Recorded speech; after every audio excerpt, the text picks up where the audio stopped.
For my state laws project, my three states were Massachusetts, Oklahoma, and Alabama. For these three states, the laws for ASL interpreters vary.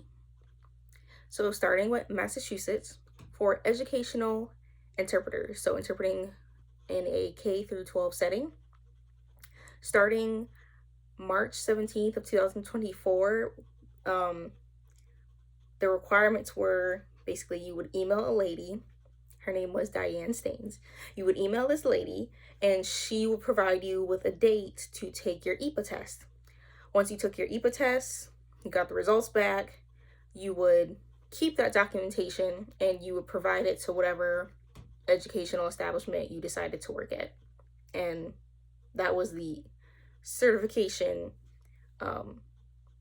for educational interpreters at that time. Then starting September 1st, 2015, it changed. So MCDHH, or Massachusetts Commissions of Deaf and Hard of Hearing, and the Massachusetts Department of Elementary and Secondary Education, they came to an agreement. So then what the new requirements was you would have to get either a 3.5 or higher on the same EPA test, so you're still taking the EPA test, or you could provide an OTC from RID. So either certification from RID or 3.5 or higher on the EPA test. Then when it comes to community interpreters for Massachusetts, and this is directly from the RID website, it states that there is no licensing requirements for community interpreters in Massachusetts. They do highly recommend that if you're looking for a qualified interpreter, you can either look in the newspaper, you can look on national organizations like RID or NAD. You can even look for qualified interpreters from professional, publicized journals, things of that nature. So that's where you can find that information. They do also recommend that for community interpreting, like I said, it's not a requirement, but they would like you to, you don't have to have a license, but you do have to register with the MCDHH organization. And the way you register with them is you would take the quality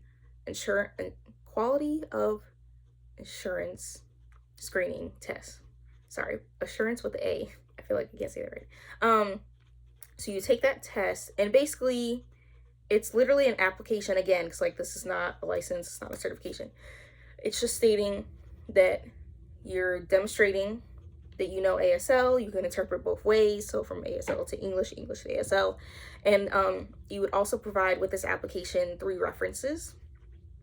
So that's what they would like you to do, is at least register with them. But again, like I said, you do not have to be certified or licensed to interpret in a community setting in Massachusetts. So then with Oklahoma. So for Oklahoma, starting with the educational K through 12 interpreting requirements, as of July 1st, 2002, you would need to either be certified with RID. So again, we're using RID as one of our main organizations. You could also be level 4 or higher with NAD. And then another option is you can have a bachelor's degree. So not an associate's, you need to have a bachelor's degree. And if you don't want to have a bachelor's degree, because that does usually require more money and more time, you could also have 3 years of experience with deaf education in some way, shape, or form. So either experience or a degree could be given for the requirements for the educational K through 12 interpreters. For community interpreters in Oklahoma, they focus more on legal interpreters. Same with Alabama, but we'll get to them. So they focus mostly on legal interpretation. For Oklahoma, unlike Massachusetts, there is no there is no commission, so they don't have a deaf or hard of hearing commission. Their interpreters for community are regulated through the Oklahoma Interpreter Certification and Resource Center, which is under their rehabilitation services. So that's where their regulation comes from. So again, not from the commission, it comes from rehabilitation services. Some of the requirements for the certification process is example, like you do need 10 hours of continuing education for community interpreting. You also need 1 hour of ethics as well, which I find interesting. So that's for Oklahoma. Then moving on for Alabama. For Alabama, for educational interpreters K through 12, again, we're coming back with EPA. So for your EPA score, you need actually a 4 or higher instead of a 3.5.